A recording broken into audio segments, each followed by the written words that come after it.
Two দ্বিতীয় শ্রেণীর ম্যাথের একটা প্রশ্নপত্র সেকেন্ড টার্ম ইউনিট টেস্টে এই প্রশ্নপত্রটা আজকে আমরা সলভ করি। প্রথমে আছে সঠিক উত্তর নির্বাচন করো। কয়ে আছে 5 অঙ্কের ক্ষুদ্রতম সংখ্যাটি হলো, কি দিয়ে দিয়েছে? অয়ে দিয়ে দিয়েছে, এটা আয়ে দিয়ে দিয়েছে, হর্ষয়ে দিয়ে দিয়েছে, দীর্ঘয়ে দিয়ে দিয়েছে, 4টে অপশান দিয়েছে। তাহলে 5 অঙ্কের ক্ষুদ্রতম সংখ্যা বলতে আমরা কি বুঝি? আমরা প্রথমে জেনে নিই 1 অঙ্কের ক্ষুদ্রতম সংখ্যা কি। 1 অঙ্কের ক্ষুদ্রতম সংখ্যা 9 না, 1, একটা 1। 1 অঙ্কের ক্ষুদ্রতম সংখ্যা কি?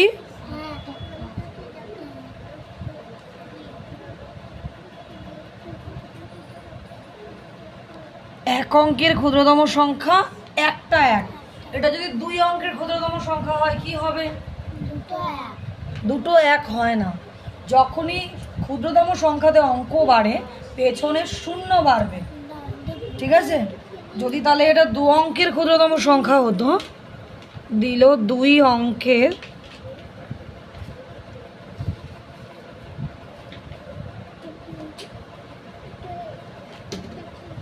ক্ষুদ্রতম সংখ্যা, তার মানে একটা 1 একটা 0, এরকম হাতের কর ধরবে। 2 অঙ্ক বলেছে, প্রথমেরটা 1 পরেরটা 0। তাহলে 2 অঙ্কের ক্ষুদ্রতম সংখ্যা মানে কি? একটা 1 একটা 0, একটা 1 একটা 0। 3 অঙ্কের ক্ষুদ্রতম সংখ্যা মানে কি? লিড, একটা 1 দুটো 0। 4 অঙ্কের ক্ষুদ্রতম সংখ্যা মানে কি? আর এখানে কি চেয়েছে আমাদের? 5 অঙ্কের ক্ষুদ্রতম সংখ্যা। তাহলে 5 অঙ্কের ক্ষুদ্রতম সংখ্যা মানে কি? 5 অঙ্ক, 5 অঙ্ক, এরকম করে হাত দাও। 5 অঙ্ক, হাত দাও। 5 অঙ্ক বলেছে, তাহলে একটা যদি 1 হয় বাকি কটা ঘর পড়ে থাকছে? 4টে। তার মানে 5 অঙ্কের ক্ষুদ্রতম সংখ্যা কি? 4টে 0। 5 অঙ্কের ক্ষুদ্রতম সংখ্যা মানে কি? 4টে 0। কি বোঝাচ্ছি? যত অঙ্ক বলবে এরকম হাত দেবে, হাত দাও। 5 অঙ্ক, তাহলে একটা 1 বাকি কটা কর পড়ে থাকছে? 4টে। কটা? তাহলে 4টে 0। তাহলে 5 অঙ্কের ক্ষুদ্রতম সংখ্যা মানে কি? 4টে 0। তাহলে আমরা কয়ের অ্যান্সার পেয়ে গেলাম 5 অঙ্কের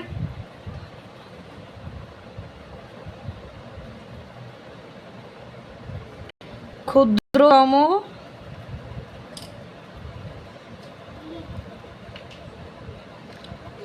সংখ্যাটি হলো একটা 1 4টে 0। তার মানে আমাদের অপশান আয়েরটা, তাই তো? আ হলো উত্তর, একটা 1 4টে 0। এবার বলো তো, যদি বলি 6 অঙ্কের ক্ষুদ্রতম সংখ্যা কি হবে? করে হাত দাও। 6 অঙ্ক, এবারে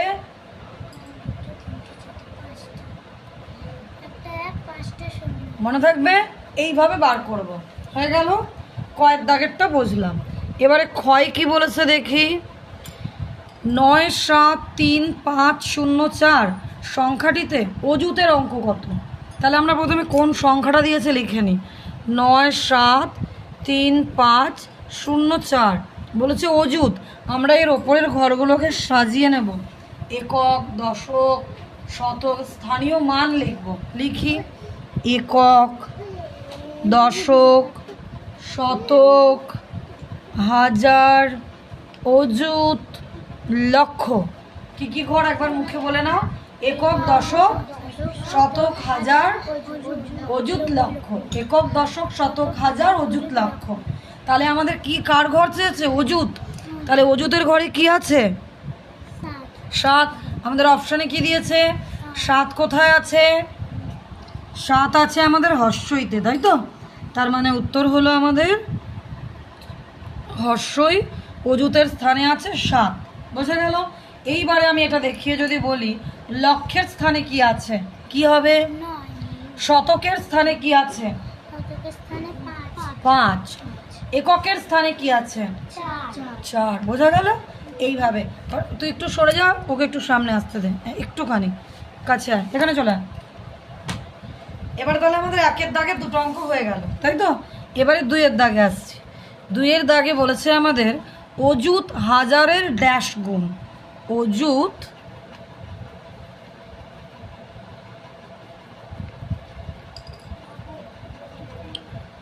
হাজারের ড্যাশ গুণ।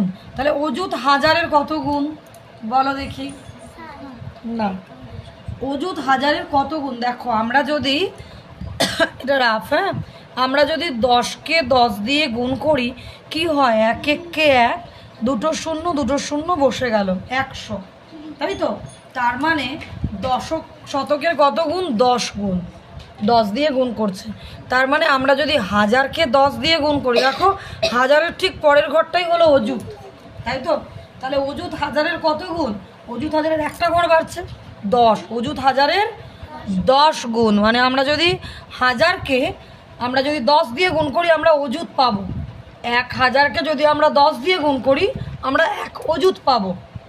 বোঝা গেল? তাহলে অযুত হাজারের কত গুণ? 10 গুণ। যেমন 10কে 10 দিয়ে গুণ করলে 100 পাবো, 100কে 10 দিয়ে গুণ করলে 1000 পাবো, 1000কে 10 দিয়ে গুণ করলে অযুত পাবো। তাহলে অযুত হাজারের কত গুণ? 10 গুণ।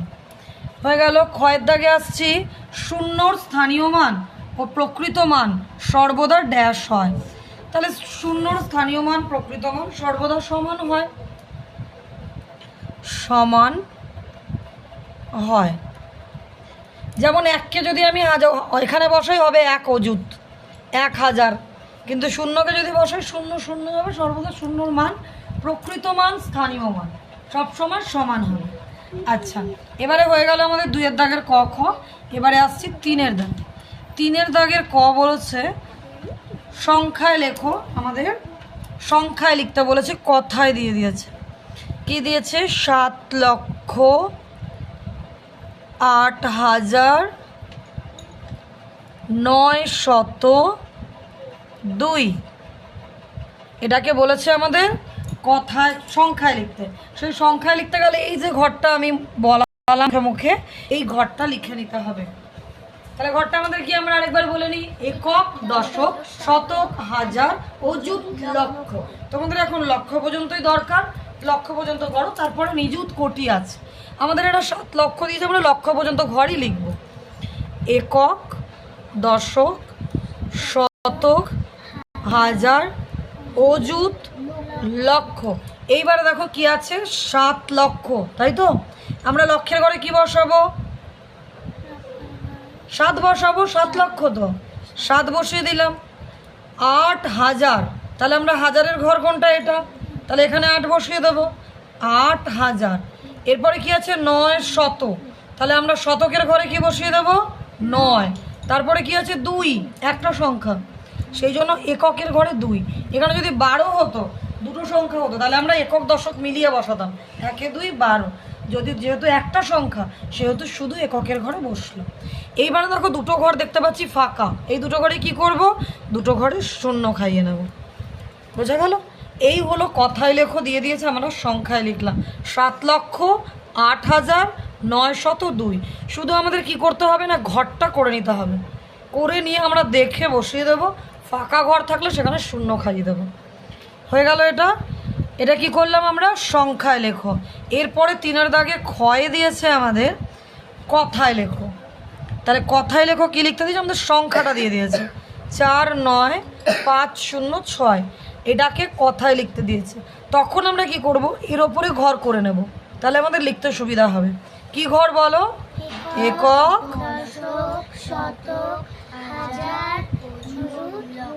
লক্ষ নেই তাই লক্ষ লিখলাম না, ঠিক আছে?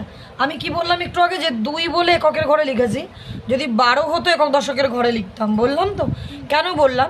একক দশক এই দুটো ঘর একসাথে, এই দুটো ঘরকে আমরা একসাথে ধরি। 24 25 হলে আমরা কি করতাম? একক দশকের ঘরে বসাতাম না? সেই রকম অযুত আর হাজার এই দুটো ঘর আবার একসাথে।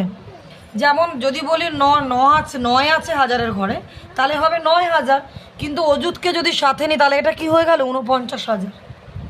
বুঝতে পারছি? তাহলে এটা কি হলো? অযুত আর হাজারের ঘর একসাথে। এটা দেখো 9,000, কিন্তু আমি 4 অযুত লিখতে পারি না। অযুত আর হাজারের ঘর একসাথে বলে আমাকে দুটোকে একসাথে লিখতে হবে 49,000। কি লিখতে হবে? 49,000। তাহলে লিখি 49,000। তারপরে কি লিখবো দেখি, বলো দেখি। 49,000, তারপরে 5 কি 5টা কার ঘরে আছে? তাহলে কি লিখবো? 500।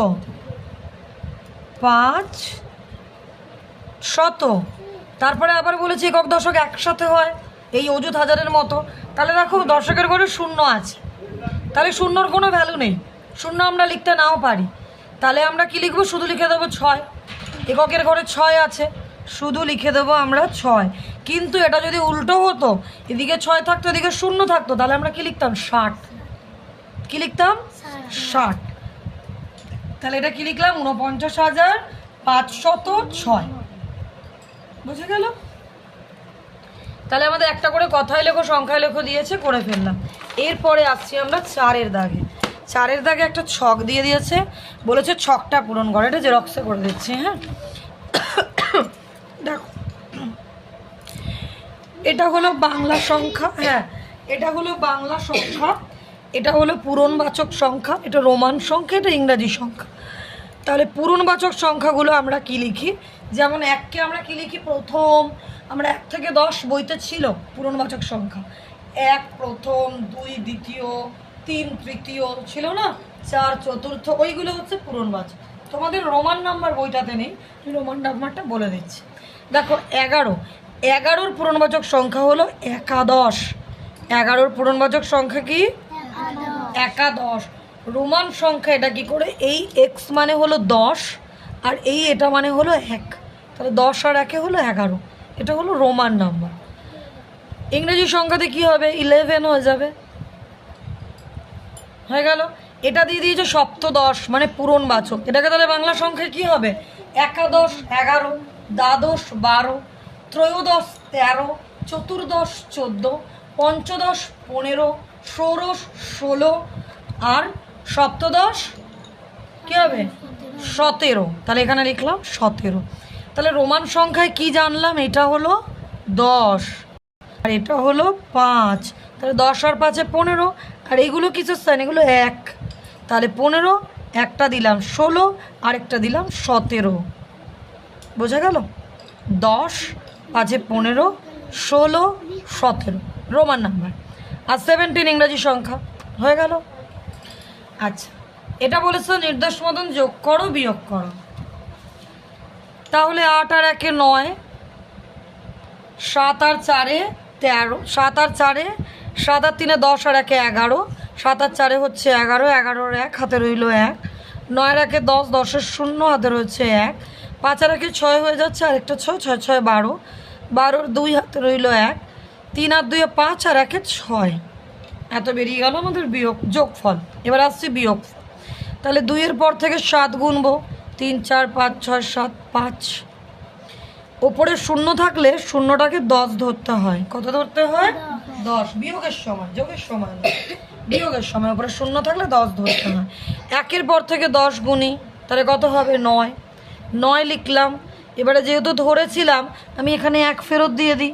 4 আর 1-এ কত হয়ে গেল? 5। ওপরেও 5 আছে, বিয়োগের সময় সংখ্যা সংখ্যা মিলে গেলে কি হয়? 0। 6-এর পর থেকে 9 গুনবো, 7 8 9 3। 3-এর পর থেকে 8 গুনবো, 5 কি ল্যাড। হয়ে গেল। বিয়োগ করো। এইবারে বলেছে, বোঝা গেছে? এবারে আসছি দুটো সংখ্যার যোগফল এত, একটি সংখ্যা এত হলে অপরটি কত। তাহলে যখনই এরকম দেবে তার মানে একটা দিয়ে দেবে আরেকটা দেয়নি, আমাদের তখন কি করতে হবে? বিয়োগ করে নিতে হবে। কি করে নিতে হবে? তোমাদের এমনি সংখ্যাগুলো ছিল না যে 2-এর সঙ্গে কত যোগ করলে 5 হয়, তখন কি করতাম? 5 আর 2-এ বিয়োগ করে দিতাম না? বিয়োগ করে দিয়ে মিডিলের আনসারটা পেয়ে যেতাম। কত যোগ করলে, যোগ থাকলে বিয়োগ করে দেবো, কত বিয়োগ করলে বিয়োগ থাকলে যোগ করে দেবো, কত গুণ করলে ভাগ করে দেবো, কত ভাগ করলে গুণ করে দেবো।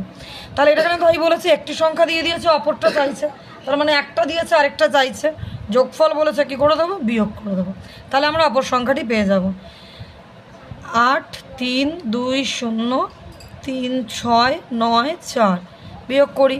আবার ওপরে 0 আছে, কত ধরবো শূন্যটাকে? 10। 4-এর পর থেকে 10 6, ধরেছি বলে 1 ফেরত দিলাম, 9 রেখে 10, ওপরে 2 ছোটো সংখ্যা থাকলে বাড়িয়ে ধরতে হয়, 2টাকে 12 ধরলাম, 9 রেখে 10, 10-এর পর 12, 11 12 2, আবার 1 ফেরত দিলাম, 6 রেখে 7, এদিকে 3টাকে 13 ধরলাম, 7-এর পর 8 9 10 11 12 13 6, আবার 1 ফেরত দিলাম, 3 রেখে 4, 4-এর পর 5 6 7 8 4। তাহলে লিখবো আমরা, যেহেতু প্রশ্নের অঙ্ক উত্তর লিখতে হবে, সুতরাং অপর সংখ্যাটি 4 6 2 6। এবারে আসছি 32,328-এর সঙ্গে 29,575 যোগ করলে যোগফল কত হবে। তাহলে আমাদেরকে এটা কথায় দিয়ে দিয়েছে, সংখ্যায় করব, করে যোগ করব। তাহলে আমরা প্রথমে ঘরটা লিখে নিই। ঘরটা বলো দেখি। একক, দশক, শতক, হাজার, অযুত, লক্ষ। লক্ষর দরকার নেই, আমাদের 32,000 দিয়েছে। অযুত হাজার মিলিয়ে লিখলে আমাদের 32,000 হয়ে যাবে, তাই তো? তাহলে আমরা 32,000, তার মানে শুধু যদি 2,000 থাকতো তাহলে আমরা 2-এর ঘরে লিখতে পারতাম। 32 যেহেতু দুটো সংখ্যা, আমাদের অযুতের ঘরে 3, 3 2 32 হয়ে গেল, 32,000 হলো এটা। এরপরে বলেছে 300, শতকের ঘরে 3, 28, 2 8 28। এখানে 2 একটা সংখ্যা ছিল, সেই জন্য এককের ঘরে 2 বসেছিল। যখন 28 একক দশক মিলিয়ে হয়, তাই 2 8 28 লিখে দিলাম। এটা সংখ্যায় লিখে ফেলেছি। তারপরে দেখো 29,575, তাহলে 29,575 যোগ করে দিই। তাহলে 5 আর 8 13, 13 3, হাতে রইল 1, 7 2 9 আর 1 10, 10 0, হাতে রইল 1, 3 আর 5 8 আর 1 9, 9 আর 2 11, 1 হাতে রইল 1, 3 আর 2 5 আর 1 6। তাহলে উত্তর লিখি। বলেছে যোগফল কত হবে বলো।